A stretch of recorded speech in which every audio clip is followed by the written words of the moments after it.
کرتے ہوئے جب اس آیت پر میری نظر پڑی تو میں سمجھا بلکہ یقین ہوا کہ آج ہی کل کے حالات پر یہ آیت خوب چسپاں ہو رہی ہے۔ یہ نہیں فرمایا کہ اے انسان تو قبر تک جا پہنچے گا، فرمایا اے طاقتو تم مقابر تک جا پہنچو گی۔ یعنی ایک ملک میں ایک قبر یا ایک قبرستان کی بات نہیں، یہ تو ہر بر اعظم میں بعض مقابر بننے والے ہیں، اور ان بڑی بڑی طاقتوں کو جب خدا کی سزا زمین کے ساتھ ہموار کر دے گی اور ان کے تکبر توڑ کر پارا پارا کرے گی تو ان کے مقابر بھی تمام عالم میں بکھرے ہوئے دکھائی دیں گے، کیونکہ جہاں جہاں خدا کے بندوں کو یہ غلام بنانے کی کوشش کر رہے ہیں، بلکہ غلام بنا کر اس وقت تعلی کی خاص کیفیت میں مبتلا ہیں، ہر ایسے ملک میں ان کا بد انجام دیکھا جائے گا، اور تمام ایسے ممالک میں تکبرات کے مقابر بننے والے ہیں۔ یہ ایک ایسی پیشگوئی ہے جس کا تعلق کسی مسلمان کے انتقامی جذبے سے نہیں، کسی نفرت سے نہیں، بلکہ مسلمان کو ان تمام مظالم کے باوجود اگر وہ حضرت محمد رسول اللہ کا سچا غلام ہے تو تمام عالم کے لیے رحمت ہی بننا ہے، اور رحمت کے جذبات لے کر ہی دنیا میں نکلنا ہے۔ لیکن جب رحمتوں کو دھتکار دیا جائے، جب محبت کا جواب نفرت سے دیا جائے، تو یہ آسمان کے خدا کے فیصلے ہیں کہ ان نفرتوں کے سر توڑتا ہے، ورنہ یہ دنیا رہنے کے لائق نہ رہے۔ یہ سارے سمندر ایسے کڑوے ہو جائیں کہ ان میں زندگی کی کوئی صورت بھی پنپنا ممکن نہ رہے۔ بس یہ تقدیر الہی کی باتیں ہیں، وہ ضرور تکبر کے سر توڑا کرتا ہے تاکہ اس کے بندے اسی کے بندے بن کر رہیں۔ بس کسی جذبہ انتقام کی روح سے میں یہ بات نہیں کر رہا، ایک ایسی حقیقت ہے جو دائمی سچائی ہے، جس حقیقت کو کوئی تبدیل نہیں کر سکتا۔ بڑی بڑی قومیں پہلے بھی آئی ہیں، پہلے بھی ان کے دماغ حقیقت میں تو نہیں مگر اپنے وہم اور اپنے خیال میں آسمان سے باتیں کیا کرتے تھے۔ پہلے بھی تو فرعون پیدا ہوئے، انہوں نے بھی تو خدائی کے دعوے کیے تھے، لیکن ذاتی استطاعت یہ تھی کہ ایک منار کی حد تک ان کی ذہن کی بلندی جا سکی، اور یہ حکم دیا کہ ایک اونچا سا منار بنا دو تاکہ اس پر چڑھ کر میں دیکھوں کہ موسیٰ کا خدا کہاں ہے۔ بس ایسے ہی فرعون پہلے بھی پیدا ہوئے، اب بھی پیدا ہو رہے ہیں، آئندہ بھی شاید ہوں، لیکن خدا تعالیٰ نے قرآن کریم میں متفرق جگہوں پر بڑے کھلے الفاظ میں ان حالات کا نقشہ کھینچا ہے اور ان فرعون کے تکبر کے پارا پارا ہونے کا ذکر فرمایا ہے۔ بس یہ تالیاں، یہ خوش فہمیاں، یہ دنیا کے سامنے اپنی انا کے قصے، اپنی بڑائی کے تذکرے، یہ سب آنی فانی چند دنوں کی باتیں ہیں۔ یہ ضرور لازماً آسمان کی پکڑ کے نیچے آئیں گے اور خدا کا کلام ضرور پورا ہوگا، لیکن میں مسلمانوں کو یہ نصیحت کرتا ہوں کہ ہم انتقام کی خاطر نہیں بنائے گئے۔ ہماری خاطر اگر قوموں کے تکبر توڑے جائیں گے تو محض اس لیے کہ وہ حضرت اقدس محمد رسول اللہ صلی اللہ علیہ وآلہ وسلم کی غلامی میں آنے کے لیے ذہنی، قلبی اور نفسیاتی لحاظ سے تیار ہو جائیں، یہ مقصد اعلیٰ ہے جس کا قرآن کریم بڑے کھلے لفظوں میں ذکر فرماتا ہے۔ یومئذ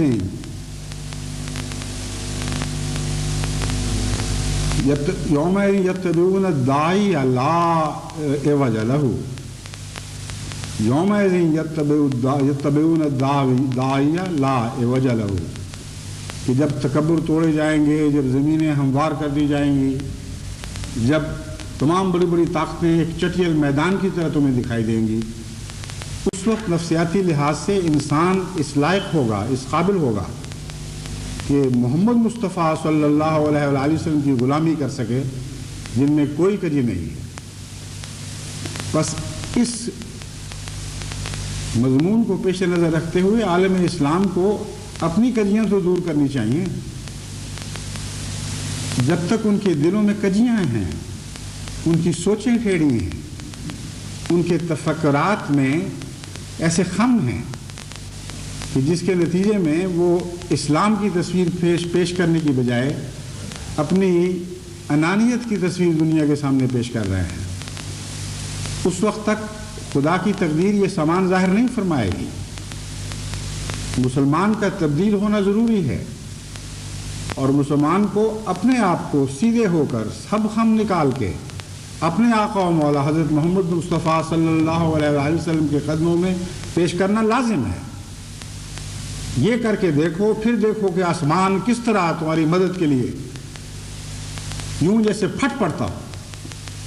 اس طرح ظاہر ہوگا کہ جیسے بلاؤں کے وقت آسمان پھٹتے ہیں اور بلائیں نازل ہوتی ہیں، مگر خدا کی قسم یہ بلائیں مسلمان پر نہیں نازل ہوں گی بلکہ اسلام کے دشمنوں پر نازل ہوں گی.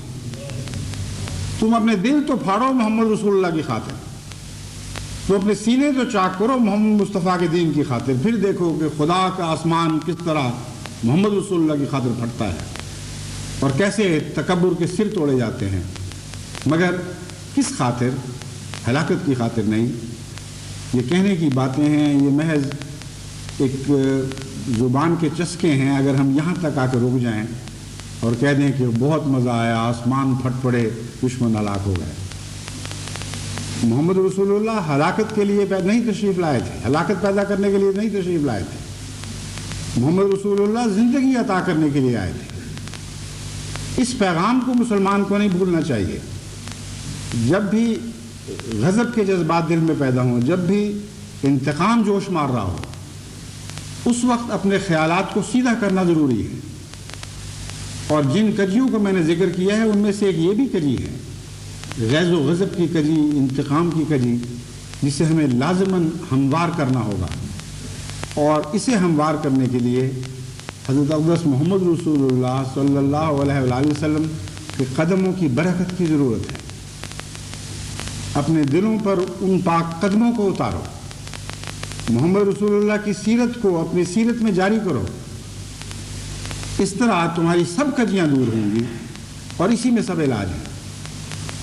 ورنہ حالت یہ ہے کہ اس وقت مسلمانوں کی سیادت اور ان کی قیادت بدنصیبی سے دو ایسے حصوں میں بٹ چکی ہے کہ نہ اس طرف عقل ہے نہ اس طرف عقل ہے، نہ اس طرف نور باقی رہا ہے نہ اس طرف نور باقی رہا ہے.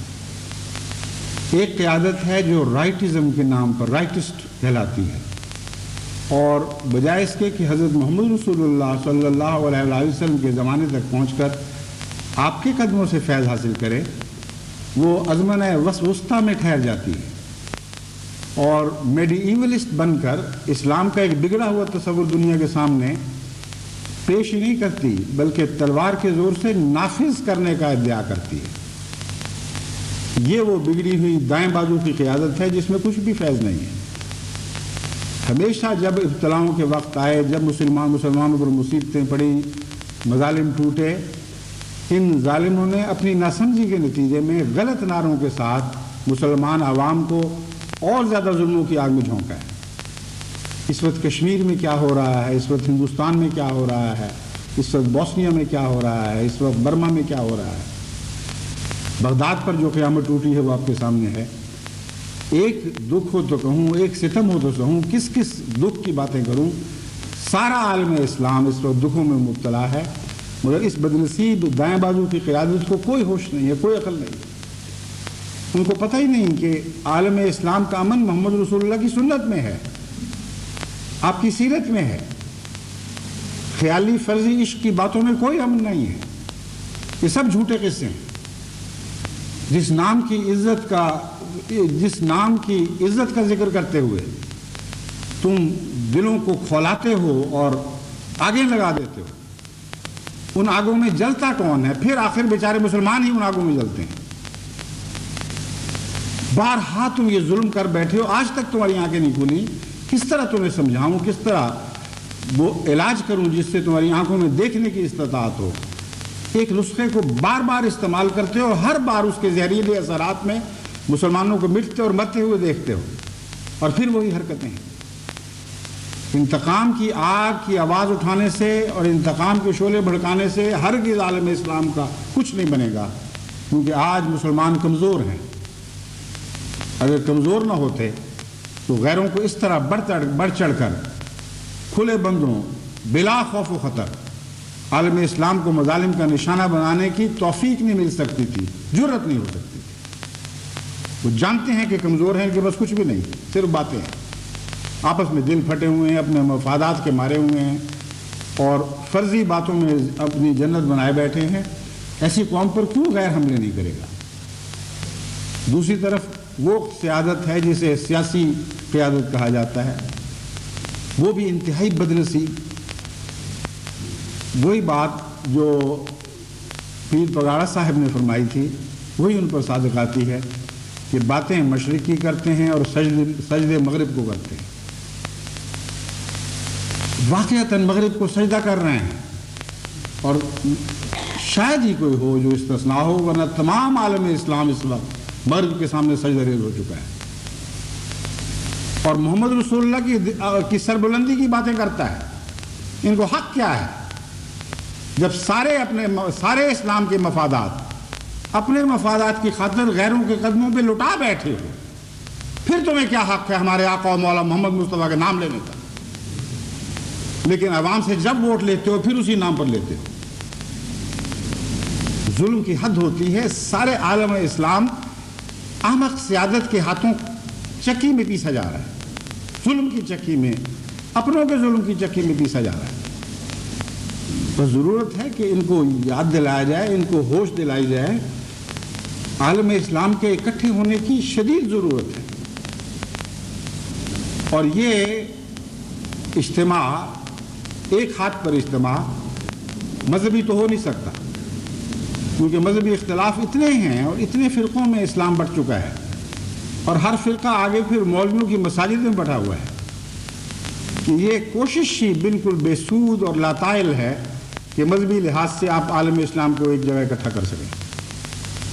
ایک ہی صورت ہے، اور وہی صورت ہے جس صورت کو اختیار کرتے ہوئے قائد اعظم نے بر صغیر ہندوستان اور پاکستان کے مسلمانوں کو ایک ہاتھ پر اکٹھا کیا تھا۔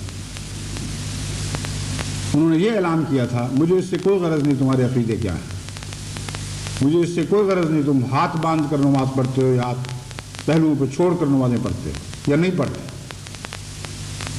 اگر تم مسلمان ہو، یعنی اسلام سے تعلق رکھتے ہو، اگر تمہارا دعویٰ ہے کہ تم مسلمان ہو، تو آؤ اس ایک نام پر ہم اکٹھے ہو جاتے ہیں۔ یہ سیاسی وحدت ہے، اور سیاسیات میں سیاسی وحدت کی ضرورت ہے۔ مذہبی وحدتیں قائم کرنا اللہ کا کام ہے۔ یہ وحدتیں آسمان سے اترا کرتی ہیں، زمین سے نہیں ہوا کرتی، اور یہ وحدت تو خدا نے خود قائم کرنے کے سامان فرما دیے ہیں۔ وہ حبل اللہ جو حضرت اقدس محمد رسول اللہ کے دل پر قرآن کی صورت میں نازل ہوئی، وہ حبل اللہ جو حضرت محمد رسول اللہ کی صورت میں ایک زندہ نشان کے طور پر ہم نے دیکھی، جو بعد میں آپ کی غلامی میں خلافت کی صورت میں جاری و ساری ہوئی، وہ پھر دوبارہ آسمان سے اتاری گئی ہے مسلمانوں کو اکٹھا کرنے کے لیے۔ اور مذہبی اجتماع ہمیشہ آسمانی تقدیر کے تابع ہوا کرتے ہیں۔ یہ مرکزیت جو ایک دفعہ اٹھ جائے پھر آسمان کی رفتوں سے خدا کی مرضی اور اس کے ارادے کے مطابق اترا کرتی ہے۔ انسان کا کام نہیں ہے کہ وہ مرکزیت، اس بکھری ہوئی منتشر مرکزیت کو اکٹھا کر کے پھر ایک مرکزی خلیہ بنا دے۔ بس ان باتوں کو چھوڑ دو جو تمہارے بس میں نہیں اور تمہارے اختیار میں نہیں۔ سعادت تو اسی میں تھی کہ خدا تعالیٰ نے جب امام مہدی کو دنیا میں بھیجا تو اس کو قبول کرتے اور حضرت محمد رسول اللہ کی خاطر اور آپ کی محبت میں اس ایک ہاتھ پر اکٹھے ہو جاتے جو محمد رسول اللہ کی نمائندگی میں اٹھنے والا، آپ کی نمائندگی میں بیٹھنے والا، آپ کی ہر حرکت پر حرکت کرنے والا اور ہر سکوت پر سکوت کرنے والا ہاتھ تھا۔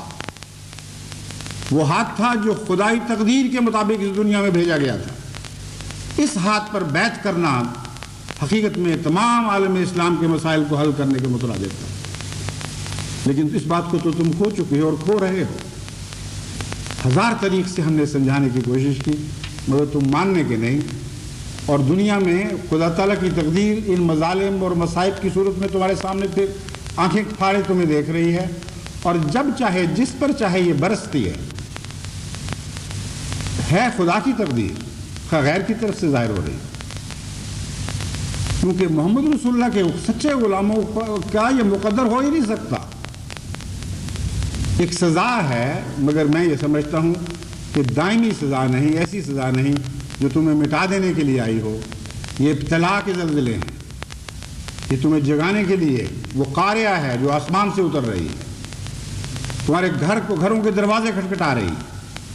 ہوش کرو اور اس آسمان کی آواز کو سنو جس نے اعلان کیا کہ مسیح آ گیا اور مسیح آ گیا، اور زمین کی اس آواز کو سنو جس نے یہ کہا کہ محمد مصطفیٰ کا بھیجا ہوا مہدی بھی آج تشریف لے آیا ہے۔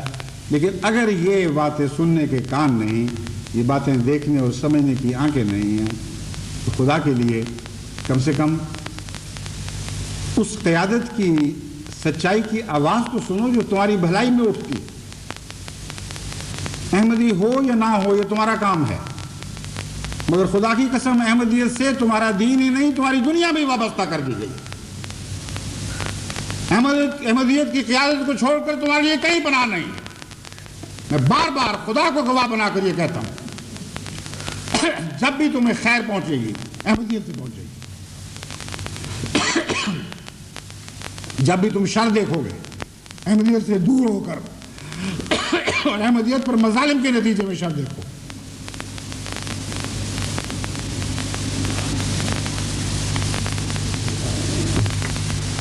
بس ان باتوں کو سوچو اور سمجھو۔ عالم اسلام کو اس وقت ایک آواز پر اکٹھا کرنے کا وقت ہے، اور وہ آواز صرف یہ ہو کہ آؤ ہم نیکیوں پر اکٹھے ہو جائیں، امت مسلمہ کے مشترکہ مفاد پر اکٹھے ہو جائیں۔ ہمیں سیادتوں اور قیادتوں سے کوئی غرض نہیں ہے، محمد رسول اللہ کے غلاموں کو ایک ہاتھ پر اکٹھا کرنے سے غرض ہے۔ آؤ اس وحدت، اس قدر واحد پر اکٹھے ہو جائیں جو قرآن کریم نے ہمارے سامنے پیش کی ہے۔ آسمان پر ایک خدا اور دنیا میں ایک رسول کی حکومت ہو، یعنی ہمارے آقا و مولا حضرت اقدس محمد مصطفیٰ صلی اللہ علیہ وسلم کی، اور آپ کی امت کے مفادات کو ہم دنیا کے ہر دوسرے مفاد پر فوقیت دیں، اور ہر دوسرے مفاد کو اس مفاد پر قربان کرنے کے لیے دل سے تیار ہوں۔ اس آواز کے ساتھ عالم اسلام کو ایک اجلاس بلانا چاہیے، اس میں مذہبی تفریق کی کوئی بات نہ ہو، اس میں ایک دوسرے کے عقائد پر نہ کوئی طعن و تشنیع ہو، نہ ان کا ذکر کرنے کی اجازت ہو۔ محمد رسول اللہ کی امت کی بات ہو، ملت واحدہ کی بات ہو، اور مل کر یہ فیصلہ کریں کہ ہمیں ان نازک وقت میں اپنے لیے کیا راہ عمل تیار کرنا ہے، اور جو راہ عمل بھی تیار کریں وہ تقویٰ اور انصاف کے نام پر تیار کریں۔ ایسا راہ عمل نہ ہو جو امت مسلمہ کو دوسروں سے الگ کر کے بیچ میں فاصلے پیدا کر دے، کیونکہ فاصلے ہمیں موافق نہیں آ سکتے، فاصلوں کے لیے ہم بنائے نہیں گئے ہیں۔ ہم نے ساری دنیا میں ملنا ہے، دنیا کو پیغام حق پہنچانا ہے، ان کے دل جیتنے ہیں۔ بس کوئی ایسا لاہ عمل جو اسلام کو باقی دنیا سے الگ کر کے ایک طرف پھینک دے، یہ لاہ عمل اسلامی نہیں ہو سکتا۔ عالمی تصور انصاف پر مبنی، حق کی باتوں پر مبنی، وہ حق جس کا ذکر قرآن کریم میں بار بار ملتا ہے، جس میں کوئی تفریق نہیں ہے، کوئی رنگ و نسل کا امتیاز نہیں ہے، وہ حق جو خدا کا نام ہے، وہ حق جس نام پر تمام بنی نوع انسان کو دوبارہ اکٹھا کیا جا سکتا ہے، اس حق کی باتیں کریں، اور دنیا کی سیادت کو سچائی سے اپنے ساتھ اپنے زیر نگی کریں، دنیا کی سیادتوں کو سچائی کے نام پر زیر نگی کریں، اور اس سیادت کے اعلیٰ اور عرفہ مقام کو حاصل کریں جو محمد رسول اللہ کے لیے بنائی گئی ہے۔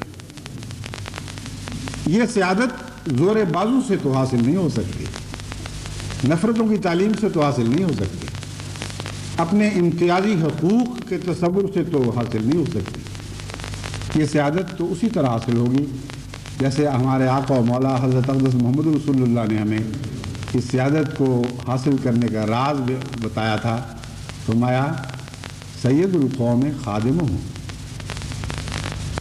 تو بنی نوع انسان کی خدمت کی آواز بلند کرو، اور سیادت کا معاملہ آسمان کے خدا پر رہنے دو۔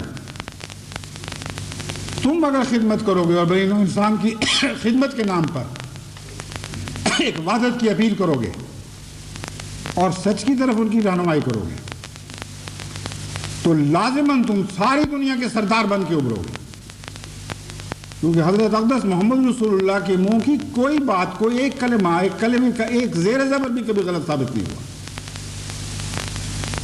کتنا عظیم معرفت کا نقطہ آپ نے ہمارے سامنے رکھا اور تمام دنیا کی سیادتوں کی کنجی ہمیں پکڑا دی۔ یہ فرمایا سید القوم خادمہم، تم اگر دنیا کے سردار بننا چاہتے ہو تو تمہیں ان کی خدمت کرنا ہوگا۔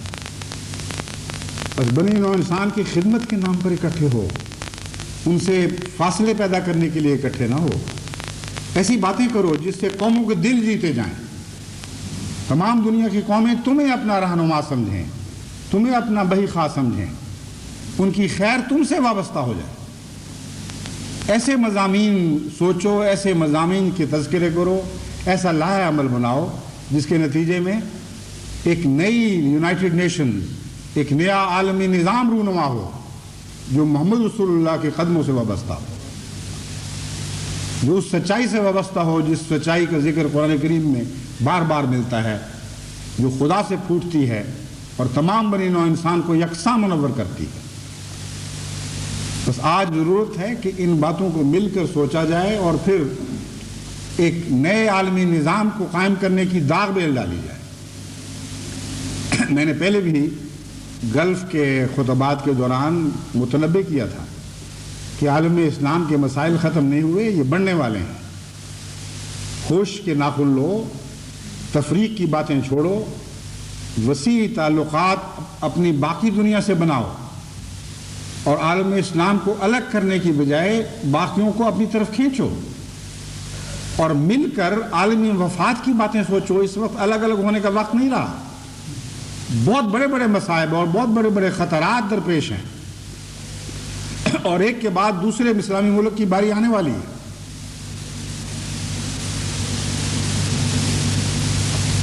اللہ تعالیٰ نے جس صفائی کے ساتھ مجھے اس وقت وہ نظارے دکھائے، میرا دل کانپتا تھا اور میں خدا کے حضور گریہ گزاری کرتا تھا کہ اے اللہ ہمیں طاقت بخش، ہمیں عقل کی روشنی عطا فرما، ہمیں الہام کا نور عطا کر جس کی روشنی میں ہم آگے چلیں اور ان مشکل وقتوں میں سچ کی راہ پر قدم مارنے والے ہوں جو خطرات سے پاک راہ ہے۔ صرف سچ کی راہ ہے جو خطرات سے پاک ہے۔ بس سچائی کے نام پر اکٹھے ہو کر نئے منصوبے بناؤ اور عالم اسلام کو جھوٹ اور دغا بازی اور دوگلے پن اور منافقتوں کی دنیا کے چنگلوں سے آزاد کرنے کی کوشش کرو، ورنہ بڑے تیزی کے ساتھ حالات ہاتھوں سے نکل جائیں گے۔ آج یونائٹڈ نیشنز نام ہے امریکہ کی رعونت کا، اس کے سوا اس کا کوئی اور نام نہیں۔ تمام قوموں نے سر جھکا دیے ہیں، کسی میں کوئی غیرت و حیانت دکھائی نہیں دے رہی، کوئی اٹھ کر یہ آواز بلند نہیں کر رہا کہ انسانیت کی بات تو کرو، حقوق اور انصاف کی بات تو کرو، تمہیں کیسے سیادت کا حق ہے۔ بس وہی حضرت اقدس محمد رسول اللہ کی نصیحت جس نے ہمیں یہ نقطہ سمجھایا کہ سیادت خدمت میں ہے، اگر تم خادم بنو گے تو سیادت حاصل کرو گے اور تمہاری سیادت باقی رکھی جائے گی۔ اسی پاک نصیحت نے ہمیں ان بد قوموں کے انجام دکھا دیے ہیں جن کی سیادت کا تعلق خدمت سے نہیں بلکہ رعونت سے ہے، کمزور قوموں کو پاؤں تلے رنگیدنے سے ہے۔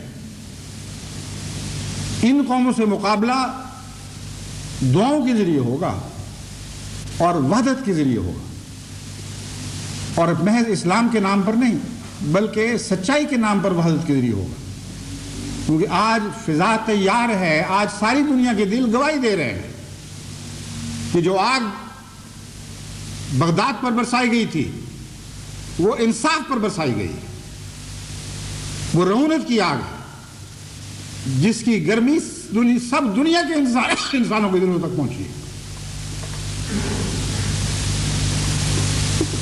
انگلستان کی حکومت ان کے ساتھ ہونے کے باوجود انگلستان میں بے شمار ایسا انگریز ہے جو برٹش باشندہ ہے، جو سخت بے چینی میں مبتلا ہو چکا ہے۔ بعض لوگوں کو آواز اٹھانے کی توفیق ملی ہے، بعضوں کو نہیں مل رہی۔ اس لیے کسی قوم سے نظریات میں اختلاف اور ظلم میں اس کی تائید نہ کرنا اس سے وفاداری نہیں، اس سے بے وفائی ہے۔ بس تمام امریکہ کے احمدی باشندے اور تمام انگلستان کے احمدی باشندے اپنی قوم سے وفا کریں، حق بات کے لیے اپنے آواز بلند کریں، اور یہ نہ سمجھیں کہ یہ اگر ایک وقت کی حکومت نے غلط پالیسی بنائی ہے تو اس سے اختلاف کرنا گویا کہ بے وفائی ہو جائے گی۔ اگر ٹونی بین کو اجازت ہے، اگر دوسرے بڑے بڑے انگلستان کے اہل فکر کو اجازت ہے کہ وہ ان پالیسیوں کے خلاف احتجاج کریں اور ان کی انگلستان سے وفاداری پر کوئی ضرب نہیں پڑتی، تو ایک احمدی کی وفاداری پر کیسے ضرب پڑ سکتی ہے؟ ہماری وفاداری پر تو دنیا میں کہیں کسی حالات میں بھی ضرب نہیں پڑ سکتی، کیونکہ ہماری وفاداریاں اللہ سے ہیں اور حق سے ہیں، اور تمام عالمی نظام کا بنیادی تصور خواہ کوئی مانے یا نہ مانے حق پر مبنی ہے، ان معنوں میں کہ جب آپ کسی قوم کو مخاطب ہو کر بات کریں گے تو خواہ وہ کیسی جھوٹی ہو چکی ہو، وہ اپنے آپ کو حق سے وابستہ قرار دے گی، اور یہ دل کی اور فطرت کی آواز ہے۔ حق کے بغیر کوئی وابستگی ہو ہی نہیں سکتی، کوئی وفاداری حق کے بغیر ممکن ہی نہیں۔ اور جھوٹے بھی حق ہی کے نام پر جھوٹ کی آواز بلند کیا کرتے ہیں۔ آپ تو سچے ہیں، آپ سچ کے نام پر کیوں حق کی آواز بلند نہیں کرتے؟ دل کے اخلاص کے ساتھ تمام تر کوششیں جہاں جہاں دنیا میں احمدی بس رہا ہے ان باتوں پر صرف کریں، اور یہ بات عام پھیلائیں اور بتائیں کہ وقت کی ضرورت ہے کہ نیا عالمی نظام ابھرے جو انصاف پر مبنی ہو، جو حق پر مبنی ہو، اور جہاں جہاں احمدی اثر انداز ہو سکتے ہیں وہاں کے ملک کے سربراہوں کو سمجھائیں کہ یہ وقت ہے کہ یونائٹڈ نیشنز میں ان باتوں کو اٹھایا جائے اور بڑی شدت سے آواز بلند کی جائے کہ یا تو تمام دنیا کی بڑی قومیں اصولوں پر متحد ہونے کا فیصلہ کریں اور اس بات کی ضمانت دیں کہ انصاف اور تقوی اور سچائی کے اصولوں کو توڑ کر کبھی کوئی فیصلے نہیں ہوں گے، یا پھر ہم تم سے الگ ہوتے ہیں۔ اگر رعونت اور تکبر کی بات ہے تو اپنی بادشاہی آپ چلاؤ، ہم ان جرموں میں تمہارے شریک نہیں ہوں گے۔ اس آواز کو جرأت کے ساتھ بلند کرنے کی ضرورت ہے، اور اگر یہ آواز بلند ہوئی تو میں یقین رکھتا ہوں کہ اور طاقت پکڑے گی، کیونکہ میں نے جہاں تک انسانی فطرت کی نبض پر ہاتھ رکھا ہے مجھے دنیا کی ہر قوم سے اسی دھڑکن کی آواز آ رہی ہے کہ ظلم ہو رہا ہے اور زیادہ دیر تک نہیں چل سکے گا۔ انسان کو ضرور انسانیت کے حقوق واپس لینے ہوں گے، تبھی دنیا میں امن کی ضمانت ہو سکتی ہے، اس کے بغیر ممکن نہیں۔ اور بھی بہت سی باتیں ہیں جو کی جا سکتی ہیں، لیکن اس وقت اس خطبے کی حدود میں ان کا بیان کرنا ممکن نہیں۔ جہاں تک میں نے حالات کا تجزیہ کیا ہے، امریکہ کی موجودہ پالیسی امریکہ کے لیے تباہ کن ہے،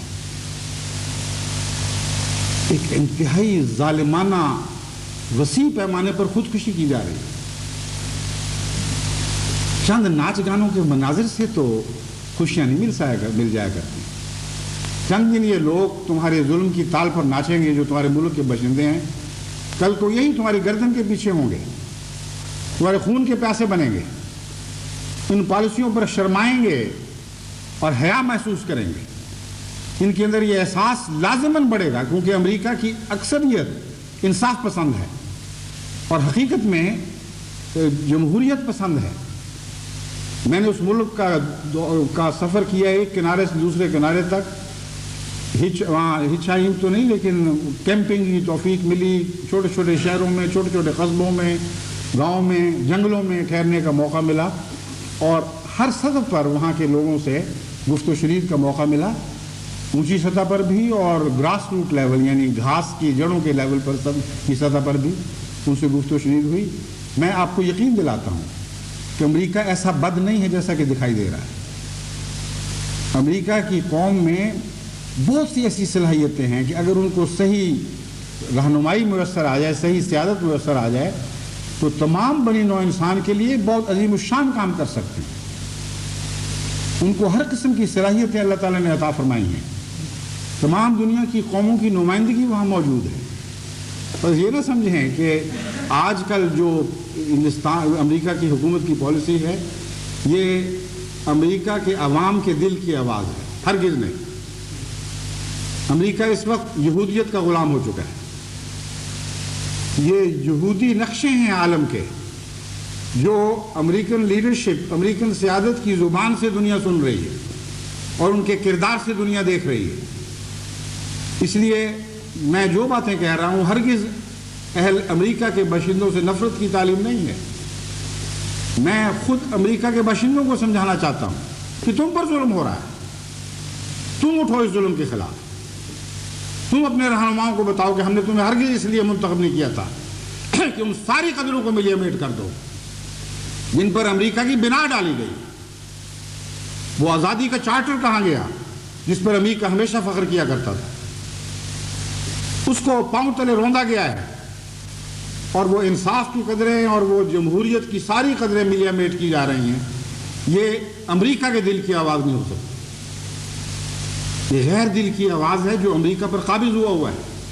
یہ اس جن کی آواز ہے جو اس امریکہ کے دل پر بھوت بن کر ناچ رہا ہے. اس لیے اہل امریکہ کو بھی میں متنبہ کرتا ہوں اور امریکہ کے احمدیوں کو خصوصی سے متوجہ کرتا ہوں کہ وہ اپنے ملک کی محبت کی خاطر اور انصاف اور تقوی کی محبت کی خاطر اہل امریکہ کو نصیحت کریں اور سمجھائیں اور بتائیں کہ یہ باتیں ہمیں زیب نہیں دیتی, ان پر ہمیں کوئی فخر نہیں. یہ جھوٹی تالیاں ہیں جو اقتصادی مسائل سے ہماری توجہ ہٹانے کی خاطر کی جا رہی ہیں. تمام دنیا میں غریب اور امیر میں کہیں اتنا فرق نہیں جتنا امریکہ میں. آپ حیران ہو جائیں گے یہ سن کر کہ امریکہ کی 5% آدمیوں کے ہاتھ میں اس سے زیادہ دولت ہے جتنی امریکہ کے 95% آدمیوں کے ہاتھ میں ہے. اور یہ دولت کے چکر ہیں, یہ مافیا ہے جس نے امریکہ پر قبضہ کیا ہوا ہے. اور اسی مافیا کے مفادات ہیں جو آج دنیا پر اس بھیانک شکل میں ظاہر ہو رہے ہیں.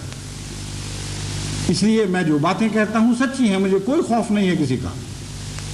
جب چاہے خدا تعالیٰ مجھے واپس بلا لے, جتنا چاہے مجھے یہاں رکھے, مگر میں خدا کا غلام ہوں. میں دنیا میں کسی کا غلام نہیں ہوں. میں خدا کی آواز ضرور بلند کروں گا. اس لیے میں سچ کہتا ہوں کہ امریکہ خود اس وقت مظلوم ہے اور ایک مافیا کے چنگل میں جکڑا گیا ہے. اس کو آزاد کرانے کے لیے بھی جماعت احمدیہ کو آواز بلند کرنی چاہیے. وہاں رعایامہ کو بیدار کرنا چاہیے اور ہر ملک میں بیدار کرنا چاہیے اور بار بار اخبارات میں لکھ کر اور لیڈروں سے مل کر ان کو سمجھانا چاہیے کہ ہم بڑے نازک دور سے گزر رہے ہیں. آج اگر ہم نہ سنبھلے تو کل جو حالات پیدا ہونے والے ہیں اور مجھے دکھائی دے رہے ہیں اس میں اس سے زیادہ خوفناک عالمی جنگوں میں انسان کو جھونکا جائے گا جن کے تصور سے بھی آج ہمارے رونگٹے کھڑے ہوتے ہیں. پہلی جنگ عظیم اور دوسری جنگ عظیم کی تو کوئی حیثیت ہی نہیں رہے گی اس جنگ کے مقابل پر جس کی تیاری آج امریکہ تمام دنیا کے لیے کر رہا ہے. یہ چند دن کے قصے, چند دن کی پھلجھڑیاں ہمیشہ کی روشنیاں پیدا نہیں کیا کرتی. ان پھلجھڑیوں سے آگے بھی لگ جایا کرتی ہے. ہمیشہ کی روشنی تقویٰ اور سچائی سے پیدا ہوتی ہے. آج انسان ظلمات میں بھٹک رہا ہے. اس کا مستقبل روشن کرنے کے لیے سچائی کے دیپ جلانے ہوں گے. اس نور سے تعلق باندھنا ہوگا جس کے متعلق اللہ نے فرمایا کہ لا شرقیتم ولا غربیہ. ایک محمد رسول اللہ کا نور ہے جس میں یہ طاقت ہے جو اس لیے بنایا گیا ہے کہ وہ مشرق کا بھی ہو اور مغرب کا بھی ہو. نہ اس میں مشرق کے لیے کوئی بودھ ہے نہ مغرب کے لیے بودھ ہے, نہ وہ مشرق کا ہو رہا ہے نہ مغرب کا ہو رہا ہے. وہ سب میں سانجھا وہ خدا کا واحد نور ہے. اسی نور سے آج دنیا کی ہمیشہ کی بھلائی وابستہ ہو چکی ہے. دنیا کو اس نور کے بغیر کبھی اس ہاتھ کو ہاتھ تک سجائی نہیں دے گا. اور اس وقت بڑی بڑی قومیں ہیں جو اپنی عقل کی بلندیوں سے فیصلے کرنے والیاں ہیں تو یہ کہتی ہیں ہم اپنی عقل کی روشنی سے فیصلے کر رہی ہیں. ایسے فیصلے کر رہی ہیں جو یوں معلوم ہوتا ہے کسی اندھے نے اندھیرے میں راہ ٹٹولتے ہوئے فیصلے کیے ہیں اور غلط کیے ہیں. ایسے گڑھوں میں پاؤں ڈال رہا ہے جن گڑھوں میں ہلاکت ہی ہلاکت ہے. بس حقیقت کی بات کر رہا ہوں. سچائی کا نور تقویٰ کا نور ہے. سچائی کے نور کے بغیر دنیا کی کوئی چالاکی کام نہیں آیا کرتی. مجھے وہ غلطیاں دکھائی دے رہی ہیں ان کے نتائج نظر آ رہے ہیں جو آج بڑی بڑی قومیں کر رہی ہیں اور ان کو پتہ نہیں کہ کل ان کا کیا انجام ہوگا.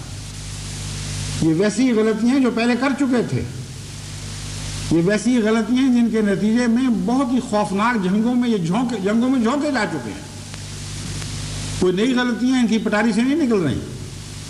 وہی ناانصافی کی غلطیاں, وہی تکبر کی غلطیاں, وہ بے وقوفی کی تعلی کی غلطیاں پھر دہراتے چلے جا رہے ہیں اور پھر دہراتے چلے جا رہے ہیں. اگر ان کے مقدر میں اس کوئی ہلاکتیں لکھی گئی ہیں تو وہ تو ہم نہیں مٹا سکتے, اس کو تو ہم تبدیل نہیں کر سکتے.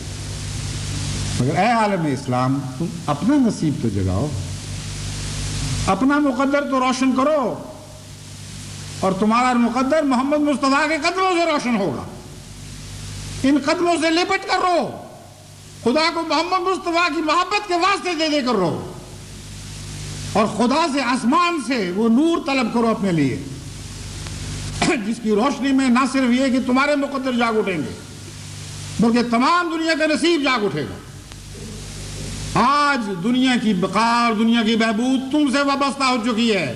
اے محمد مصطفیٰ کے غلاموں, اٹھو, اس نصیب کے لیے اپنے آپ کو صاف اور روشن صاف تو کرو, پاک تو بناؤ.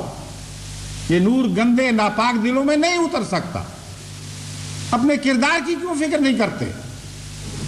اپنے دلوں کی کریاں کیوں دور نہیں کرتے؟